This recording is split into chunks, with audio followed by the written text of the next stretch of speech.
तो शहीद स्थल से हम लोग फिर से दोबारा से लाइव हुए हैं और मैं आपको बैक कैमरे से एक बार दिखा दूं। लगातार अभी भी छात्र जो हैं अपनी मांगों को लेकर बैठे हुए हैं। अभी तक कोई निष्कर्ष नहीं निकल पा रहा है। केवल एक ही निष्कर्ष है कि बॉबी को पहले रिहा करो, उनके बीच बॉबी आए, उसके बाद ये सब के सब, उसके बाद तब ये उठे।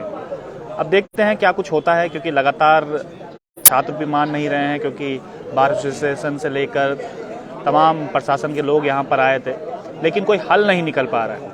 आप लोगों का इस बीच क्या कुछ कहना है, क्योंकि पुलिस प्रशासन ने चारों तरफ बैरिकेडिंग की हुई है, किसी को आने नहीं दिया जा रहा है। वहाँ पर अभी सूचना आ रही है कि कांग्रेस ने भी आज कूच किया था, सचिवालय कूच किया था, वहाँ पर भी धरना प्रदर्शन उनका चल रहा है।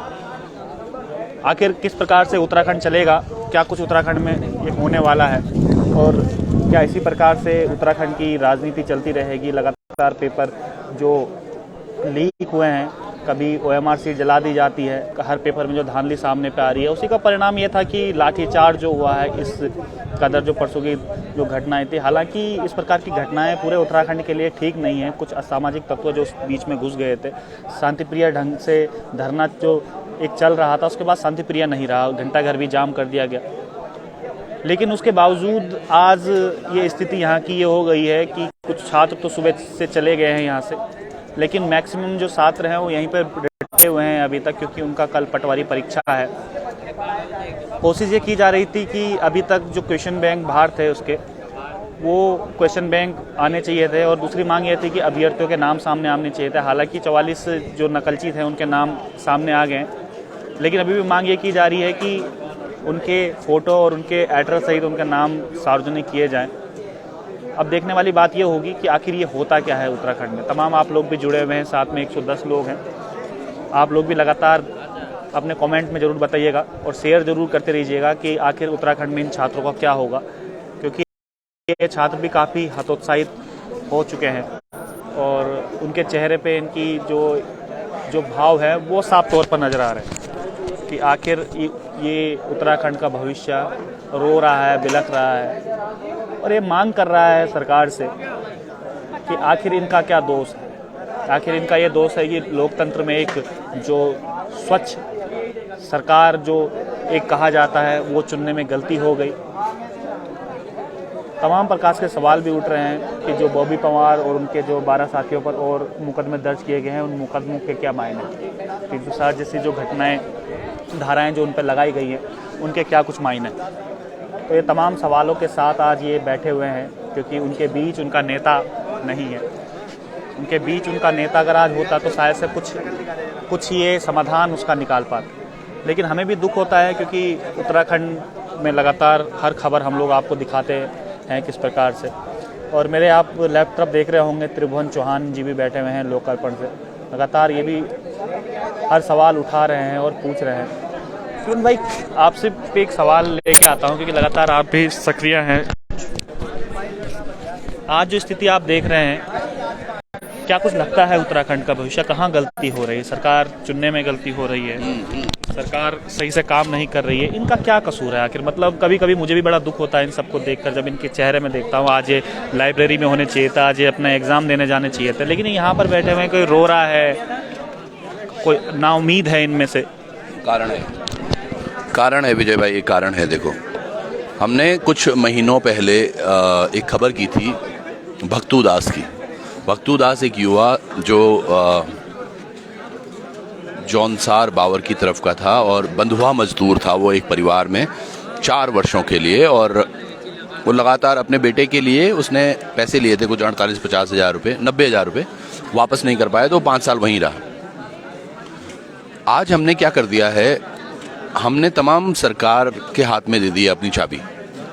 बहुमत इतना बड़ा है कि चाहे वो केंद्र में मोदी जी हों या फिर राज्य में धामी जी, इनको लगता है कि युवाओं की बातें करके कुछ नहीं होने वाला, और अगर ये ज़्यादा से ज़्यादा कुछ करेंगे भी तो ये कुछ धरने या कुछ हमारा तंत्र इनको उठा देगा, तमाम चीज़ें। ये आप बात बहुत ध्यान से सुनिएगा। दरअसल ये मैं कल, आपने अगर लाइव देखा होगा तो उसमें भी मैंने ये बात कही थी कि हमने अपने हाथ काट कर दे दिए हैं, और उसकी वजह से ये चीज़ें हो रही हैं, क्योंकि सामने जिसको हम अपनी सुनवाई कर रहे हैं उसे कोई फ़र्क नहीं पड़ता कि हमारा युवा कहाँ जा रहा है, क्योंकि उत्तराखंड से प्यार होना बहुत ज़रूरी है अगर हम उत्तराखंड के हितों की बात करें, यहाँ के युवाओं की बात करें। विजय भाई, ये एक युवा नहीं है जो परेशान है, इसका परिवार परेशान है, इसके माँ बाप परेशान है। देखा है जो लाठीचार्ज हुआ है, कितने युवा वहाँ पर, करीबन 10,000 से प्लस वहाँ पर आबादी थी वहाँ पर। नहीं बिल्कुल, अब देखो 10,000 लोगों का सड़क पर आना, यकीनन धामी सरकार चिंता में तो जरूर रही होगी, और उसका एक उदाहरण भी हमने देखा। कल रात भर उन्होंने 3-4 बड़े चैनल जो उनके चैनल है जो उनकी बातें करते, शायद उनको इंटरव्यू भी दिया, इंटरव्यू में बुलाया अभी। वहाँ पर उन्होंने एक बड़ी बात कही साहब कि हमने नकल विरोधी कानून बना दिया है। मेरा खाली ये प्रश्न है कि नकल विरोधी कानून बनाने से अगर नकल रुकती तो शायद कब की रुक जाती। क्या नकल के विरोध में पहले कानून नहीं था? निर्भया का एक बड़ा प्रकरण हुआ था विजय भाई कुछ सालों पहले दिल्ली में, जिसके बाद रेप और मर्डर के बाद एकदम से त्वरित उस पर कार्रवाई हो, ट्रायल, एक कानून बना, जियो पास हुआ, बड़ा बड़ा बड़ा कानून हुआ, और उसके बाद तुरंत ये देखिएगा फिर अब अंकिता का मामला हुआ, पिंकी का मामला हुआ, किरण नेगी वाला मामला हुआ, तो ये मामले रुके नहीं, जबकि कानून बनाया गया था। लेकिन कानून बनाने से नहीं, ये आत्मीयता होनी चाहिए और हर व्यक्ति का एक सौहार्द होना चाहिए उत्तराखंड के लिए, उसके लिए प्यार के लिए, है ना। और एक भाई का मैं कमेंट पढ़ रहा हूँ कि भाई आप लोग कल कहाँ थे रात को, तो रात को 10:30 बजे मुझे यहाँ से एक युवा का फ़ोन आया था कि हमारे साथ यहाँ पर कोई नहीं है और हमें शायद उठाया जा सकता है। उसके बाद विजय और हमारी बात भी हुई थी बल्कि में, तो हमने यही सोचा था, इनको हमने को लिंक दिए थे कि आप ये लिंक पर क्लिक कर दीजिएगा, जब भी वीडियो बनानी हो तो हम लाइव आपके साथ जुड़ सकते हैं, पर ऐसा शायद मौका नहीं मिला रात को भी। फिर सुबह कुछ बच्चों का फ़ोन आया था कि उनको बस नहीं मिल रही है, तो वहाँ भी हम गए। उसके बाद हम सुद्धो वाला जेल गए जी, फिर बहुगुणा जी भी हैं, राय ले लेते हैं इसमें थोड़ा आप दीजिए। बहुगुणा जी, क्या देखते हैं आप कि क्योंकि आप पत्रकार होने के साथ, अच्छा दूसरा विजय पद पर स्वागत है आपका। पत्रकार होने के साथ साथ एक उत्तराखंड के नागरिक भी हैं और बहुत एक्सपीरियंस भी आपको है। जो हालात उत्तराखंड में आज देख रहे हैं, क्या कुछ लगता है आपको देखकर? क्योंकि युवा अंदर से टूट चुका है। मैं देख रहा हूँ कि वो वहाँ पर रो रही हैं, कुछ लड़कियाँ वहाँ पर रो रही हैं, कुछ के आंखों में आंसू हैं, कुछ मन उनका, आप उनका चेहरा देखेंगे तो आपको लगेगा कि यार दिल से दुखी हैं ये लोग। कुछ बच्चे सुबह पेपर देने भी चले गए क्योंकि अपना भविष्य भी जरूरी है। बड़ा कंफ्यूज हैं बच्चे, लेकिन कुछ में हिम्मत है तो वो बैठे हुए हैं। प्रशासन बाहर खड़ा हो रखा है, डर, उनको भी डर है कि क्या हो जाए, कब लाठियाँ उनके पड़ जाए, क्योंकि ये सब चीज़ें हो चुकी है। किस तरीके से देखते हैं पूरा, अगर हम इसको एक कड़ी में हम लोग जोड़ें इसको, तो किस तरीके से देखते हैं कि क्या कुछ चल रहा है और भविष्य क्या कुछ होने वाला है उत्तराखंड का? देखिए रावत जी, उत्तराखंड में इस समय वो स्थिति है कि लीडर नहीं है कोई भी। आप मंत्री, विधायक, भाजपा, जितने भी लीडर है, ये लीडर नहीं है। लीडर वो होता है जिसमें निर्णय लेने की क्षमता होती है। पहला निर्णय जब ये 8 तारीख को शाम को जो घटना चक्र हुआ, वो निर्णय ही सबसे गलत था। वो निर्णय अगर सही होता तो आज ये हालात ना होते, और वो ऐसा निर्णय था जिस निर्णय ने आज ये हालात पैदा कर दिए। उसके बाद 9 तारीख को जो लाठीचार्ज हुआ, वो भी कोई, पहले भी एक चीज और देखी मैंने, जो रात में बॉबी को और उनके साथियों को उठाया गया, उनको हमने वीडियो भी सामने आई, लाठी घुसाई गई इस तरीके से, बर्बरता के तरीके। भाई मैं भी उसी निर्णय की बात कर रहा हूँ कि देखिए, निर्णय लेने की क्षमता लोगों पे है नहीं उत्तराखंड में जितने भी नेता हैं। माफ कीजिएगा नेताजी, ये हकीकत है। अगर निर्णय लेने की क्षमता होती, अभी भी 9 तारीख का मामला है, इतनी भीड़ यहाँ युवाओं की कैसे इकट्ठा हो गई? किसने इकट्ठा होने दिए? पत्थर मारे जा रहे थे, मेरे सामने पत्थर पड़ रहे थे, तमाम प्रशासन के लोग थे, एलआईयू के थे, पुलिस के थे, पत्थर पड़ रहे थे। रोके क्यों नहीं गए? हाथ क्यों नहीं पकड़ा गया उन पत्थर मारने वालों का? उसी समय उनकी अरेस्टिंग क्यों नहीं हुई? क्यों इतनी लापरवाही हुई है? और अगर ये लापरवाही हुई है तो शक हो रहा है कि ये लापरवाही हुई है या होने दी गई है, क्योंकि लॉ एंड ऑर्डर मेंटेन करने का काम पुलिस का है। एक सवाल और भी है कि जो धाराएं उन पर लगाई गई है, 307 कोई मामूली धारा नहीं है, और वो आंदोलन ही कर रहे थे। और ये भी रिकॉर्ड है कि बॉबी ने अब तक एसआईटी और एसटीएफ को जो साक्ष्य दिए, लगातार पहली आवाज बॉबी पंवार की थी इस भर्ती के खिलाफ, और उसको अचानक से हम लोगों ने अपराधी बना दिया। आज जमानत ही नहीं मिल रहे हैं। यहाँ पर बार काउंसिल के भी लोग आ रहे हैं कि जमानत हम लोग करवाएंगे, तमाम और लोग भी आ रहे हैं। तो ये डर का माहौल भी एक प्रकार से बनाया जा रहा है, अपराधी घोषित करने की कोशिश की जा रही है। ये भी कहाँ तक उचित है? देखिए विजय रावत जी, आंदोलन नेता भी करते हैं, सरकमस्टांस इस तरह के नेताओं में भी बन सकते हैं, लेकिन क्या हिम्मत है किसी नेता और मंत्री के ऊपर 307 लगा दी जाए? क्यों 307 लगानी गई है? मुझे लग रहा है कि ये इन युवाओं को डराने की कोशिश है, ताकि ये भविष्य में इस तरह का कोई भी आंदोलन ना कर पाए। क्योंकि मैं भाजपा नेताओं के वीडियो बड़े देख रहा था, उन्होंने बड़े वीडियो बना के भेजे हैं कि हमारे युवाओं को उकसाया गया है, हमारे युवा ऐसे नहीं है। अरे शर्म कीजिए नेताओं, ये उकसेंगे नहीं तो क्या होगा? 8-8 10-10 साल से भर्तियां हो रही हैं, पेपर लीक हो रहे हैं, ये हालात आपके कारण बने हैं। अगर आपकी लीडरशिप होती और आप में निर्णय लेने की क्षमता होती तो शायद ये हालात ना पैदा होते, क्योंकि सब कुछ ऊपर से हो रहा है ना, नीचे वाले तो सिर्फ नाम के हैं, ताश के पत्ते हैं रावत जी, इसके अलावा कुछ नहीं है। 52 होते हैं ना ताश के पत्ते, सेम वो हैं, चलाने वाला कोई और, करने वाला कुछ और, निर्णय लेने वाला कुछ और। इस आंदोलन के बीच में एक चीज़ और देख रहा हूँ, कहीं पे अगर मजार का मामला आ जाए तो वहाँ पर तमाम संगठन इकट्ठे हो जाते हैं, लेकिन ऐसे आंदोलनों में कहीं पर भी कोई संगठन नज़र नहीं आता है मेरे को। क्या कुछ कारण मानते हैं? क्या हिंदू मुस्लिम जहाँ पे होगा वहीं पे ये लोग आएंगे? जहाँ पर युवाओं की बात होगी या फिर इस प्रकार की घटनाओं की बात होगी कि इनके भविष्य के साथ खिलवाड़ नहीं होना, वो ऐसा कोई संगठन नज़र ही नहीं आता, तो ये भी क्या कारण मानते हैं? देखिए, उसका बहुत बड़ा कारण ये है कि हमारे उत्तराखंड में और उत्तर प्रदेश में बहुत ज़्यादा सिमिलरिटी है कि दोनों एक दूसरे से जुड़े हुए थे। अब यहाँ भावनाओं का खेल बहुत ज़्यादा खेला जाता है, जिस पे टीआरपी मिले नेताओं को, चाहे वो सामाजिक कार्यकर्ता हो चाहे वो नेता हो, उसको व्यक्तिगत टीआरपी जिस मामले में मिलेगी वो उस मामले को उठाएगा। ये मामला टीआरपी वाला नहीं है। इस मामले में तो लठ भी बरस सकते हैं, पत्थर भी पड़ सकते हैं, जिस तरह पड़े थे। तो नेताओं को टीआरपी के अलावा हिंदू मुस्लिम में टीआरपी का खेल तो है।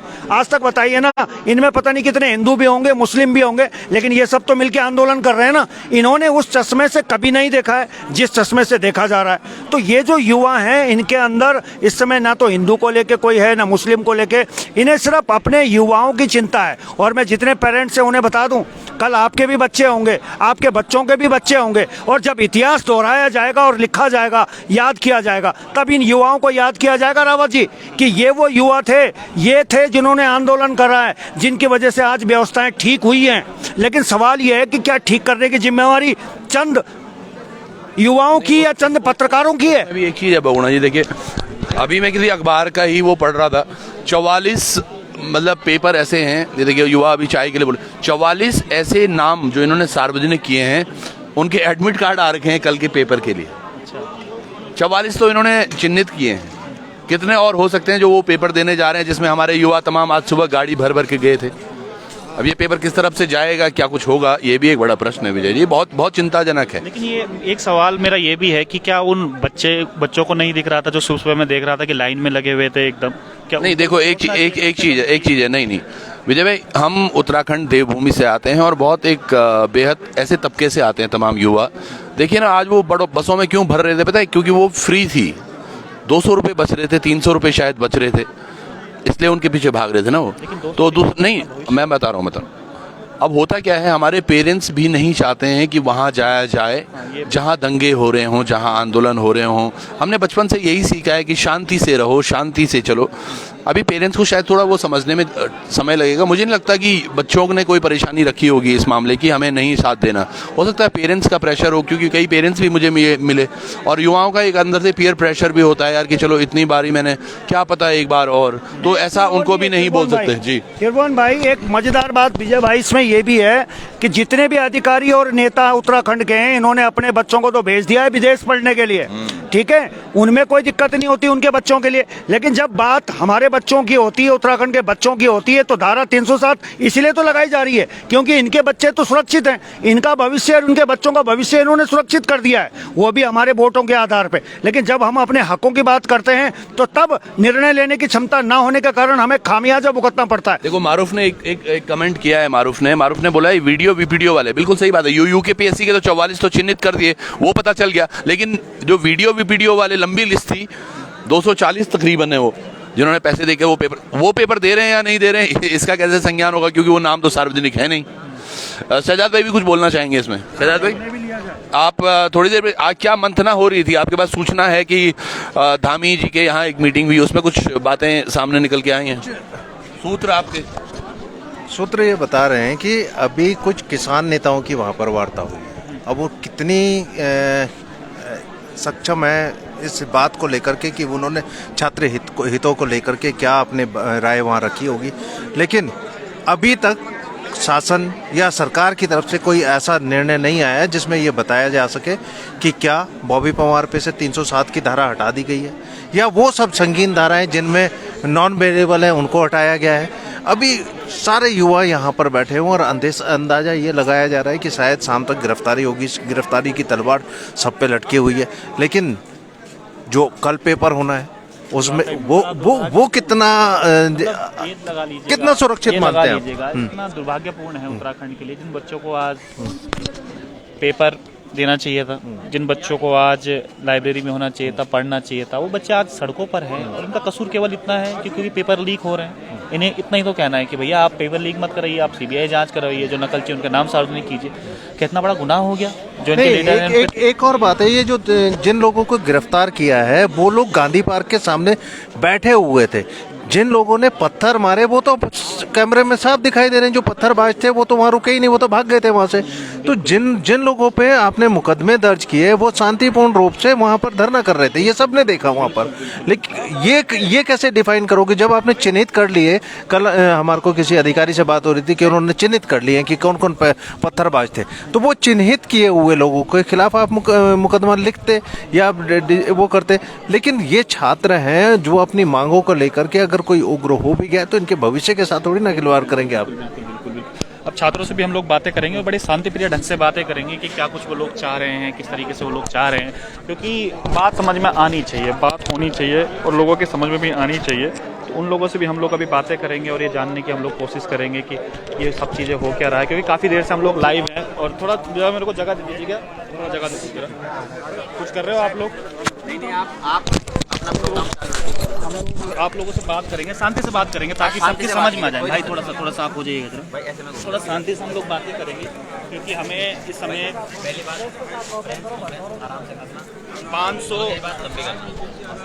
546 लोग हमें देख रहे हैं। और जितने भी लोग देख रहे हैं 546 लोग, पहले वो शेयर कर दीजिएगा ताकि ज़्यादा से ज़्यादा लोग हमारी ये बात सुन पाए। जिस समय सबसे पहले हमने धरना देखा था, काफ़ी लंबे समय तक चल रहा था। शुरुआत में रात के समय पुलिस वाले आए, उठा के ले गए। नेक्स्ट डे पूरा जमावड़ा हुआ 10,000 लोग के आसपास थे, उससे ऊपर ही होंगे। और आज कल तक भी काफ़ी लोग थे, लेकिन आज मैं देख रहा हूँ कुछ लोग पेपर देने चले गए हैं। आप लोग यहाँ पर बैठे हुए हैं, क्या कुछ लग रहा है पूरा देख के कि क्या कुछ चलता है? डर भी होगा मन में, बाहर पुलिस खड़ी है, कब आ जाए, कब डंडे वगैरह बरस जाए, ये डर भी होगा कहीं ना कहीं, मुझे मालूम है। क्या कुछ लग रहा है देख कर? देखिए, सबसे पहली बात तो ये है कि डरने वाली कोई बात नहीं है, क्योंकि जो यहाँ टिका है बंदा वो वही है जो निडर है। क्योंकि हमारा कैरियर वैसे भी चौपट है, वैसे भी चौपट है। अगर हम पेपर देते हैं तो भी कोई बेनिफिट है नहीं, और अगर नहीं देते हैं तो भी कोई बेनिफिट है नहीं। वहाँ से ज़्यादा सक्सेस हमें यहाँ से मिले, हम उस लेवल पे काम कर रहे हैं। रही बात आपके पेपर की, तो हमारे बहुत सारे साथी हैं जो गए हैं सेंटरों पे, जिनको हमने यहाँ से खुद भेजा है। लेकिन हमारे उनसे यही निवेदन है कि आप जिस भी सेंटर पे जाएं, सेंटर के बाहर ही पेपर का बाइकआउट करें। क्योंकि हम पिछले 3-4 दिन से ये नोटिस कर रहे हैं कि शासन प्रशासन दोनों ही हमारे साथ गेम खेल रहे हैं। तो अगर गेम खेल रहे हैं तो फिर हम भी गेम खेलेंगे। आपको क्या लग रहा है? मैं देख रहा था कि काफ़ी लोग आ रहे थे, बचाने की कोशिश कर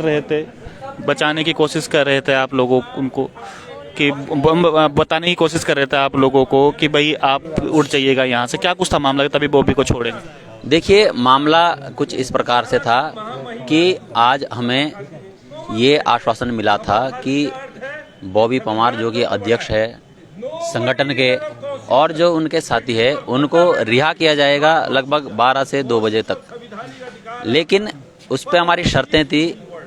शर्त हमारी ये थी कि बॉबी पवार को रिहा करिए आप, अच्छी बात है, लेकिन रिहा करने के बाद हमारे बीच में लाइए आप। तो उस पे जो आपका शासन प्रशासन है, उन दोनों ने ही जो है उस बात से वो एग्री नहीं हुए। उन्होंने ये कहा कि अगर आप यहाँ से घटना स्थल को अगर आप खाली करेंगे, उसके बाद हम जो है बेल पेपर पे साइन करेंगे, उसके बाद ही उनकी बेल हो पाएगी। तो कॉन्स्टिट्यूशन राइट भी, अभी वकील साहब जो कह रहे हैं कि भाई कॉन्स्टिट्यूशन राइट आपका धरना पसंद करना, बिल्कुल ये भी होता नहीं, राइट है, इसीलिए तो हम भी बैठे हैं।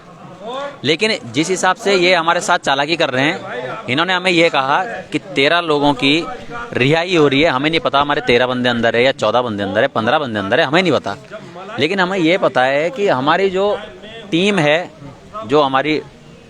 है, वो सारी की सारी अरेस्ट है। तो इन्होंने हमें ये आश्वासन दिया, लेकिन हमने इन्हें ये कहा कि भाई ठीक है, हम इस बात पे एग्री होते हैं कि अगर बॉबी पवार हमारे बीच में आता है तो हम यहाँ से बॉबी पवार के साथ जाएंगे, लेकिन इस पे शासन प्रशासन ने हाथ पीछे खींच लिए। फिर इसके बाद क्या हुआ कि इन्होंने हमारे पास एक पेपर लाया, 13 बंदों के उसमें नाम लिखे थे, वो जिरोक्स थी, लेकिन जो नाम लिखे हुए थे वो फेयर थे उसमें। तो पेपर हमसे उन्होंने दिखाया कि ये देखो 13 बंदों के नाम है, तुम अगर हमारी बात मान रहे हो तो ठीक है, अगर हमारे बात से सहमत नहीं है तो हम बार काउंसिल भी आपके अपोज में जाएगी, और दबाव बनाने की कोशिश बना रहे थे हम पे कि हम भी अपोज में जाएंगे और हम ये लिख के देंगे कि हमारे बार काउंसिल से जो घटना स्थल है उसको खाली कराया जाए। तो हमने इस बात पे सोचा, इसी बात पे हम एग्री हुए थे कि बॉबी भाई को पहले यहाँ लाया जाए तब हम खाली करेंगे, लेकिन वो उस बात पे भी सहमत नहीं हुए। फिर उन्होंने ये कहा अगर तुम हमारी बात मान रहे हो तो ठीक है, नहीं तो बॉबी तुम जानो और तुम्हारा काम जानो, हम इसमें हस्तक्षेप नहीं करेंगे। उन्होंने 1 सेकंड में वो पेपर फाड़ दिया, जिस पेपर के लिए उन्होंने ये कहा था कि हम सुबह से लगे हैं, बड़ी मुश्किल से हमने 13 के 26 जमानती कर रहे हैं, अभी उनके बड़े मुश्किल से बयान हुए हैं, लेकिन उन बंदों ने जो यहाँ पर आए थे 1 सेकंड नहीं लगाया है उसे फाड़ने में। मतलब हमारे ऊपर प्रशासनिक पावर प्रशासनिक पावर यूज की जा रही है, हमारे साथ पुलिस बल प्रयोग किया जा रहा है, हमारे साथ राजनीतिक गेम खेले जा रहे हैं। देखा है आपने जो 307 लगी है बॉबी पर, क्योंकि मैं देख रहा था कल जो देख रहा था उसमें हालांकि बोल दिया गया है कि इसको धारा हटा दिया जाएंगे, लेकिन लगाई क्यों गई पहली बात 307? क्योंकि 307 एक प्रकार का हाफ मर्डर की ये धाराएं होती। देखिए, जब बीते दिन से पहले लाठीचार्ज हुई थी, उस दिन जो लाठीचार्ज हुई थी उसमें पत्थरबाजी भी हुई थी, दोनों तरफ से पत्थरबाजी हुई थी। उसके साक्ष्य भी आए हैं। उसके साक्ष्य भी आए हैं। तो अगर आप पत्थर मारते हो किसी के सिर पे तो वो हाफ मर्डर के हिसाब से चलता है, लेकिन उसमें ये है कि पुलिस वालों ने बच्चों पर ज्यादा अत्याचार करे थे, जिसमें कि पुलिस वालों के हमारे पास वीडियो कवरेज भी है, फोटो भी है, और वो ज्यादा लिप्त थी, उसमें ज्यादा लिप्त थी। तो हमें नहीं पता कि क्या हो रहा है क्या नहीं हो रहा है, क्योंकि सुबह मैं बाहर गया था केवल ये पता करने कि नाश्ता आ रहा या नहीं आ रहा। मुझे 8 पुलिस वाले उठा के वहां ले गए थे, 8 पुलिस वाले मुझे उठा के इनके कहने पर बाहर ले गए थे कि इसे बाहर फेंको सबसे पहले, ये ज्यादा राजनीति कर रहा है। लेकिन मैं खुद अधिवक्ता हूँ, प्रैक्टिस में हूँ, बिल्कुल कोर्ट में डेली आना जाना है। तो मैंने जब उनको ये बात बताई, फिर एक आध पुलिस वाले भी थे जो सपोर्ट में आए, उन्होंने हमें अंदर करा दोबारा से। तो हमारी तो ऐसी स्थिति हो रखी है कि अगर हम बाहर चले जाएं तो हमें बाहर ही फेंक देते हैं, बाहर वालों को अंदर नहीं आने देते। तो अब जो खबरें वो सुनी सुनाई खबरें, हमें ये नहीं पता कि उस पे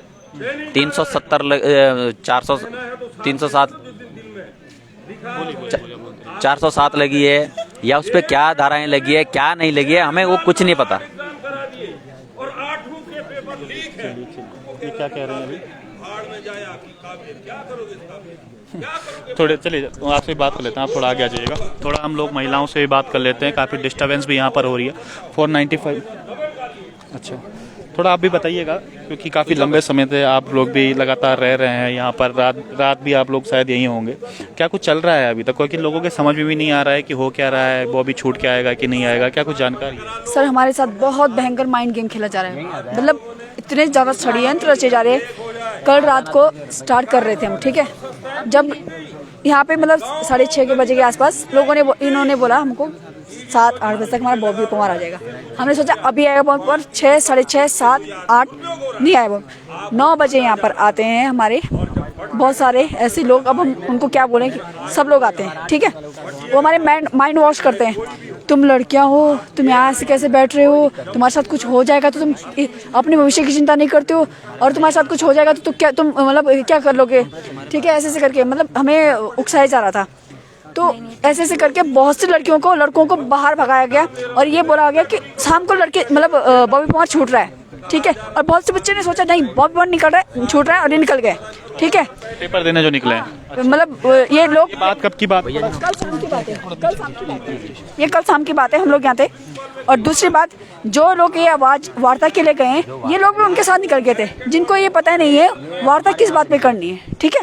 ये आज जो वहाँ बोल रहे हैं कि मुख्यमंत्री आवास में कुछ लोग वार्ता करने गए, किस बेस पे गए हमें नहीं पता। ये आपके बीच में से लोग नहीं, नहीं ये कल रात आपके बीच से नहीं है वो लोग, मतलब बीच के लोग नहीं है। बीच में कल रात को थे ना, ये आज सुबह से थे।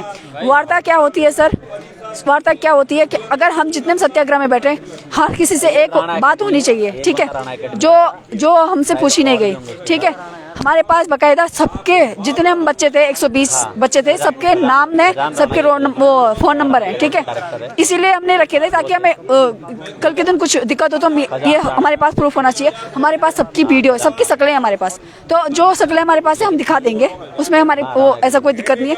अब ये बोल रहे हैं कि मुख्यमंत्री के पास बेरोजगार संघ से वार्तालाप करने गए बच्चे गए हैं, तो ना हम गए हैं ना ही कोई मतलब हमारा कोई अध्यक्ष गया है। अध्यक्ष हमारा जेल में है, ठीक है, और हमारा उनका संगठन हम यहाँ पे बैठे हैं, हमसे कोई बात नहीं हुई मुख्यमंत्री की, बस हम इतना ही बोलना चाह रहे हैं। और रही बात, तो कह रहे हैं कि कई मांगे मान ली गई, जैसे नकल विरोधी कानून वो लागू उन्होंने किया है, इसके अलावा उसके अलावा मतलब बना दिया गया है नकल विरोधी कानून, इसके अलावा 44 लोगों के नाम उन्होंने जो सामने रखे। हम उठने से मना कर रहे हैं, वो हमें उठाना चाह रहे हैं। प्रेस कॉन्फ्रेंस करनी है, चलिए कोई बात नहीं, तो लगातार अभी प्रेस कॉन्फ्रेंस इन लोगों ने करनी है, क्या कुछ अभी आया है तो सीधी लाइव तस्वीरें मैं अभी आपको दिखा रहा हूँ। 419 लोग हमें अभी देख रहे हैं, तो उन छात्रों के बीच में हम लोग भी बैठे हुए हैं, जो छात्र लगातार ये आंदोलन कर रहे हैं, यही आंदोलन कर रहे हैं कि आखिर उत्तराखंड का भविष्य क्या कुछ होने वाला है, आखिर इनकी मांग कहाँ तक गलत है, जो आज भी यहाँ पर बैठे हुए हैं, जिनके ऊपर लाठीचार्ज हो रहा है। तो लगातार हम आपको अपडेट देते रहेंगे क्या कुछ यहाँ पर और आगे उतरेगा। तब तक के बने रहिएगा विजय पथ न्यूज पर।